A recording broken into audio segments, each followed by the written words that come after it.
శ్రీమాత్రే నమః. ఓం శ్రీ గురుభ్యో నమః. నమస్తే అండి. నేను మీ రామకృష్ణ హాన్. అందరూ ఎలా ఉన్నారు? ఈరోజు శ్రీ వారాహి తల్లి దీక్షలో ఉన్నాను. ఇది 8వ రోజు.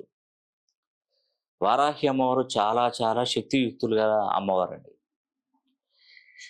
ఎవరు ఏ కోరికలు కోరినా ఆ కోరికలు నెరవేరుస్తుంది అమ్మవారు. మనసులో కోరుకోవాలి, బయటికి చెప్పకూడదు. గుప్త నవరాత్రుల్లో గోప్యంగా ఉంచుకోవడం, అమ్మవారి అనుగ్రహం తప్పకుండా ప్రతి ఒక్కరికి కలుగుతుంది. అదేవిధంగా ఈ అమ్మవారికి చాలా పవర్స్ ఎక్కువగా ఉంటాయి. డిప్యూటీ సీఎం పవన్ కళ్యాణ్ గారు వారాహి దీక్ష తీసుకున్నారు. అంతకుముందు వారాహి ఒక వాహనాన్ని తయారు చేసి ప్రచారరతంగా దాంట్లో ప్రచారరతంగా అంటే ప్రచారం కొనసాగిస్తామంటే చాలామంది దాన్ని అడ్డుకున్నారు. వారాహి వెహికల్ని అడ్డుకున్నారు. అమ్మవారిని ఆ పేరు ఉన్నటువంటి అమ్మవారి వాహనాన్ని అడ్డుకోవడం అనేది కూడా అది అంత మంచిది కాదండి. ఆ పేరుకే పవర్ ఉంటుంది. ప్రభుత్వాన్ని మార్చేసిందండి ఒక విధంగా చెప్పాలంటే. ప్రభుత్వాన్ని మార్చడమే కాదు, 21కి 21 సీట్లు సాధించినటువంటి ఘనత వారాహి తల్లిదే.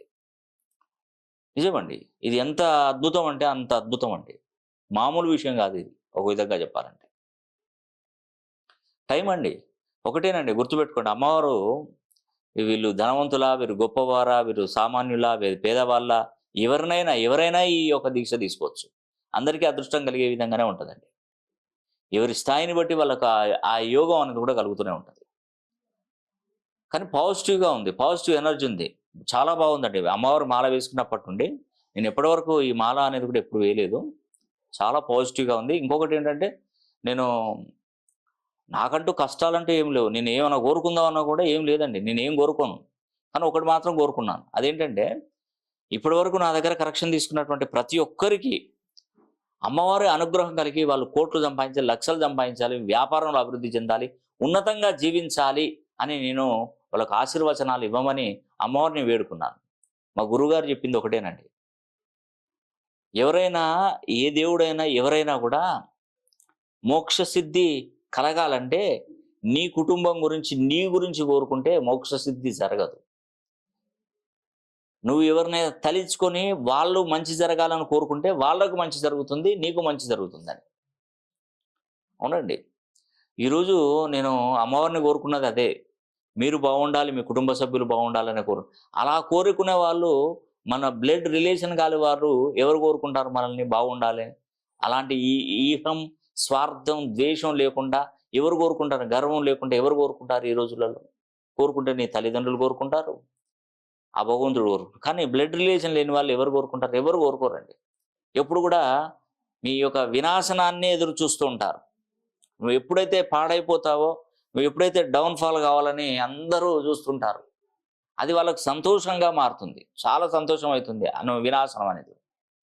కానీ నేను మాత్రం ఆశీర్వచనాలు ఇస్తాను. నా దగ్గర ఎప్పుడైతే కరెక్షన్ ఎవరైతే తీసుకున్నారో వాళ్ళకి కంపల్సరీ ఇస్తానండి.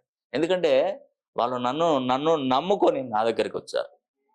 వాళ్ళకి ఖచ్చితంగా నేను మంచి చేయాలి అని నా ఆలోచన అండి. కాబట్టి వాళ్ళు బాగుపడతారు, బాగుంటారు.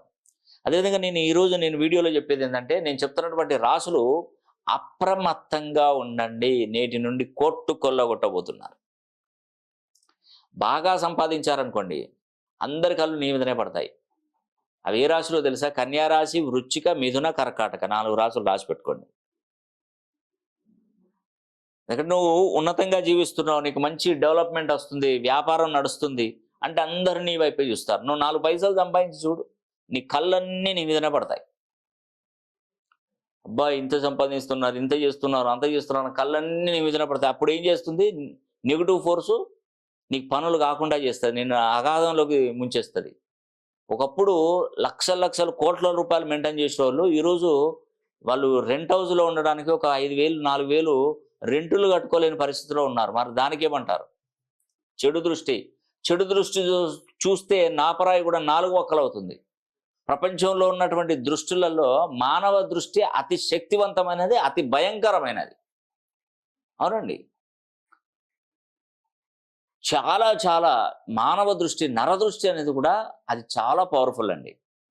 ఎలాంటి వాడినైనా కూల్చేస్తుంది.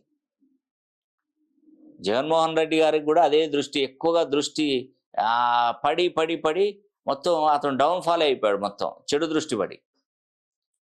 అవునండి. ఎవరు చూడు మనం చూసి అబ్బా ఈయనకి ఇన్ని కోట్ల ఆస్తులు ఉన్నాయి, ఈయనకి ఇంత బిల్డింగ్స్ ఉన్నాయి, ఇన్ని అపార్ట్మెంట్, ఇట్లా అట్లా అని చెప్పేసి అతన్ని చూడట్లే. అతనికి ఉన్నటువంటి ఆస్తులను చూసి, అతనికి ఉన్నటువంటి రాజయోగాన్ని చూసి, రాజసం చూసి అందరి కళ్ళు అతని మీదనే పడితే ఏమవుతుందండి, మొత్తం డౌన్ఫాల్ అయిపోతారు. అలా ఉంటుందండి, తప్పకుండా ఉంటుంది. కాబట్టి నేను చెప్పినటువంటి కొన్ని కొన్ని చిన్న చిన్న పరిహారాలే చేసుకుంటే సరిపోతుందండి. నేను అప్పుడు పదే పదే అతనికి జగన్మోహన్ రెడ్డి గారు కూడా వాళ్ళ అనుచరులకు కూడా, పార్టీ ఎమ్మెల్యేలకు కూడా నేను ఒక సలహా ఇచ్చాను. అప్పుడు గంగానది పుష్కరాలు వచ్చాయి. అప్పుడు ఆ గంగానది పుష్కరాలు దాటిన తర్వాత 3 నెలలలోపు అతను ఒక మంత్రశక్తి పేపర్ని కనుక కాల్చినట్టయితే అతనికి నెగిటివ్ ఫోర్స్ అనేది కూడా వెళ్ళిపోయి అదృష్టవంతుడై మళ్ళీ ముఖ్యమంత్రి అయ్యే అవకాశం ఉంటుంది. యాక్చువల్గా ఇది ఎవ్వరు నమ్మరు, నమ్మకపోయినా నాకు సంబంధం, అయినా అయిపోయింది కదా. ఇప్పుడు అయిపోయిన విషయాన్ని ముందుకు తీసుకురావడం అంత మూర్ఖత్వం ఇంకొకటి లేదు. అందుకే దాన్ని వదిలిపెట్టండి, జరిగేది చూద్దాం అంతే. కాబట్టి నేను చెప్తున్నటువంటి రాసులైనటువంటి కన్యా రాశి, వృశ్చిక, మిథున, కర్కాటక, మిథున, వృశ్చిక అండ్ కన్య, ఈ 4 రాశులలో జన్మించినటువంటి వారు చాలా చాలా అదృష్టవంతులండి. ఫైనాన్షియల్గా కానీ, ఉద్యోగపరంగా కానీ, వ్యాపారంలో కానీ, విదేశీ ప్రయాణాలు కానీ, ఏదైనా కానివ్వండి, మంచి హైలైట్ మనుషులు అంటారు, హైలైట్స్ మనుషులు వీళ్ళు. ఒక విధంగా చెప్పాలంటే ఏ పనిని చేసినా ఆ పని విజయవంతంగా పూర్తవుతాయి, ఆర్థికంగా నిలదొక్కుంటారు, వ్యాపారం బ్రహ్మాండంగా నడుస్తుంది, మంచి భవిష్యత్తు, మంచి జీవితం అనేది కూడా వీరికి కలుగుతుందండి. కాబట్టి నేను చెప్తున్నటువంటి రాశులలో జన్మించినటువంటి వారు, మరి కన్యా రాశి వారు, వృశ్చిక, మిథున, కర్కాటక రాశులలో కనుక మీరు జన్మించినట్టయితే మీ పేరును ఒక్కసారి 270 degrees నుండి 360 degree కోణంలో పేరు బలాన్ని పెంచుకోవాలి. అలా పెంచుకోగలిగితే మాత్రం మంచి భవిష్యత్తు ఉంటుందండి, దానిలో ఎటువంటి సందేహం లేదు. కాబట్టి ఫస్ట్ నేను చెప్పేది ఒకటే, మిమ్మల్ని మీరు తక్కువ అంచనా వేసుకోకండి. మిమ్మల్ని మీరు తక్కువ అంచనా వేసుకోకండి. అలా వేసుకోగలిగితే మీరు ఏ పని చేయలేరు, ఏ పని మొదలు పెట్టుకోలేరు. ఎప్పుడు నష్టం నష్టం నష్టం. ఎందుకు వేసుకోవాలండి? నాకు టాలెంట్ లేదు, నేను సంపాదించలేను, నా జీవితం ఇంతే అంతే అని ఎందుకు అనుకోవాలి? ఒక్కసారి నడుం బిగించి ముందుకు వెళ్ళండి, అన్నీ సాధ్యమవుతాయి. నా దగ్గరికి వచ్చిన వాళ్ళు శూన్యం, జీరోలుగా ఉన్న వాళ్ళే ఈరోజు కోట్లు సంపాదించి కాలు మీద కాలు వేసుకొని, తెల్ల బట్టలు వేసుకొని, మీసం మెలవేసుకొని వెళ్తున్నారు. నేను వారాహి దీక్షలో ఉండి చెప్తున్నాను, నిజం, ఇది పచ్చి నిజం, అబద్ధం కాదు, గుర్తుపెట్టుకోండి. ఈరోజు హ్యాపీగా ఎంతో మంది చెప్తున్నారు, నాకు చెప్తున్నారండి ఫోన్ లైన్లో, నాకు మా మనోడు పుట్టాడండి, మా కొడుకు పుట్టాడు, ఇట్లా రకరకాలుగా చెప్తూ వాళ్ళ విషయాలు చెప్తున్నారు. అంటే అర్థం చేసుకోండి ఎంత పవర్ ఉందో ఈ న్యూమరాలజీలో. కాబట్టి మీ పేరును వీలైతే ఒకసారి 270 degrees నుండి 360 degree కోణంలో పేరు బలాన్ని పెంచుకొని చూడండి, తప్పకుండా మీకు మేలు జరుగుతుంది. ఈ వీడియో కనుక మీకు నచ్చినట్లయితే లైక్ చేయండి, షేర్ చేయండి, కామెంట్ చేయండి. సర్వే జనా సుఖినో భవంతు.